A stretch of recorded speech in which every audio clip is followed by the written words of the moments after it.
Hey everyone, here we're going to look at a half guard in a dynamic way. We're going to not treat the half guard, the knee shield half guard in this case, a Z guard, as a place we hang out in, but rather one that we frame against a really aggressive pressuring opponent only to get inside and weave a low underhook. It's basically a single leg takedown that we start off our butt.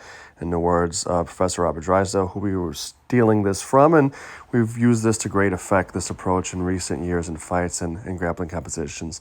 Right now we've got a knee shield. We've got our arm near or underneath that leg, supporting it so it's not easily collapsed. We're going to shoot our knee and our leg through, and our arm already being attached to the leg is going to replace it. We're going to get a gable grip, and our shoulder's going to attach to the thigh. So we have our hands palm to palm.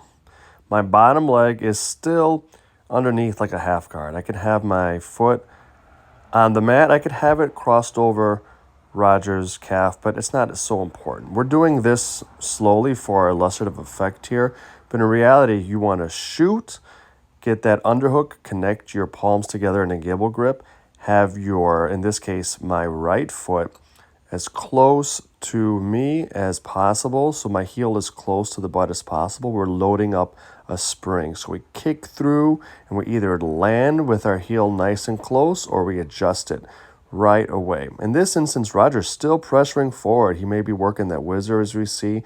He's even trying to stuff the head down to the floor, and that's going to be okay, because this will work even if they're pushing our head to the mat. It'll be uncomfortable, as it often is when we're underneath, but we're actually going to connect ourselves to our opponent nice and snug so that we just have to worry about throwing ourselves. And we're actually going to put our head to the mat. We're on our side on an angle, my shoulder connected to the thigh of my partner who's on top. I'm nice and connected, nice and snug, my elbows cinched in as if to connect to my own rib cage, and our coiled spring that is our leg, the leg that has the knee pointed to the sky in this instance, is going to push backwards. We're going to throw ourselves to our side.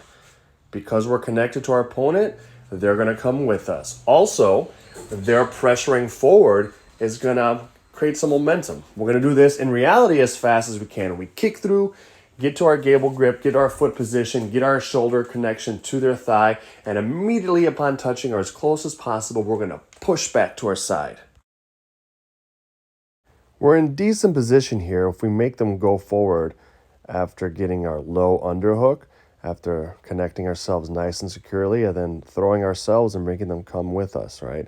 But at that point, we have less than a moment to turn the match in our favor. We have a little bit of a head start, but it's very important after we throw ourselves to our side, and not flat to our back, but to our side, that we switch our hips and we go belly down, still maintaining our grip on their leg.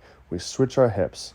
At that point, we have to get our hips and our butt higher than our opponents. Let's assume they're still pushing on our head, in this case with their right hand, still whizzing on our arm with their left.